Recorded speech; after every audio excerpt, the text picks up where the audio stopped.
Just like the 80s, Mad Max is back, and he's more popular than ever, I think, right now. Mad Max Fury Road was an amazing movie. The Mad Max video game is here now. Finally, we are playing it. What do you think, my friend? First of all, this game took me by storm because I just really wasn't prepared for the massive sandbox that it was. Yeah. I knew that it was going to be a sandbox, literally, going into it, but then you realize, oh my God, these are the same guys that made Just Cause 2. Yeah. Oh my And 3. God, and 3 now that's going to be coming out. And it's just, there's gonna be a lot to do. And guess what? There is. But you jump into this thing and they have this huge cinematic off the top, like, hey, when is this thing gonna end? Yeah. Because I'm just watching this thing play out. And you kind of want to jump into it because there's so much action happening. Yeah. It really impresses you with what the game can do off the top. And then you jump in and you realize, oh, I have a lot to do. And you're basically starting naked at the beginning of the game. And my car is just ruined, it's gone. Yeah. And now I gotta meet this dude, Chum Bucket, who's totally out there. He's a total whack job. He's a black finger, which means that he's good with cars. Help me gather all this scrap. I'll fashion a harpoon.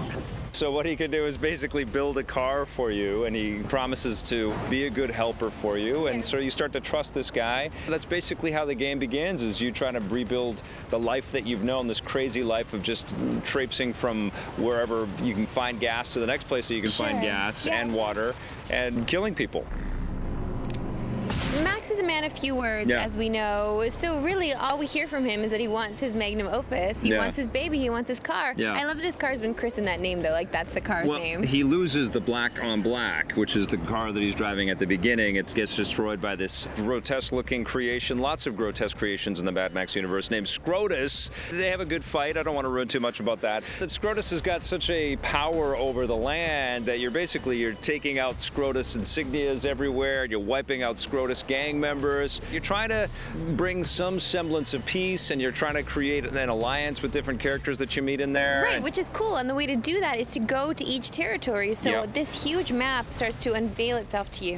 And it's so cool the way it happens, though, because you realize, oh my God, like, I have to go to each one of these territories. And you have to try to convince these people, usually through violence, that they should be almost always through violence. on your side.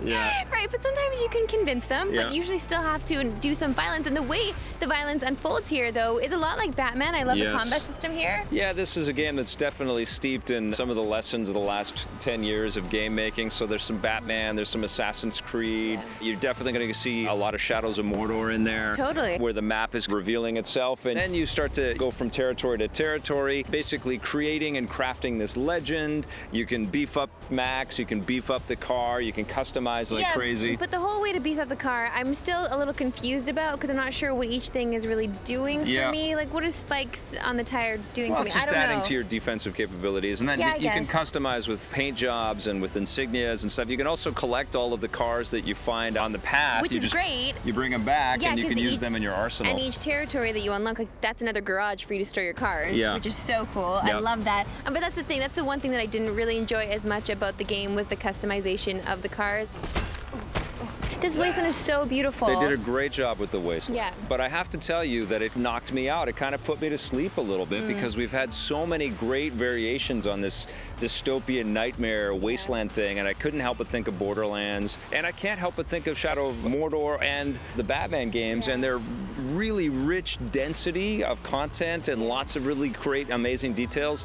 Contrasted against that with this sandy wasteland where you're busting through rocks and everything is just garbage and junked up and destroyed. Yeah, no, it's not a place that you want to hang out in, that's for sure. So it's hard to spend all of your time in this game because it is a bit depressing. I mean, I don't want to be in this wasteland, really. I mean, I love the Mad Max movie for sure, but I was happy when it was over because it was too much. It just gets to be too much. It's definitely fun, and it's about as good a Mad Max video game as you can get. It's not for me as a gamer for sure, but I think it's still something to behold. It's very, very good. It just doesn't blow me away like the last few Warner Brothers releases have. What are you going to give Mad Max? It gets an 8. Gets an 8 from me as well.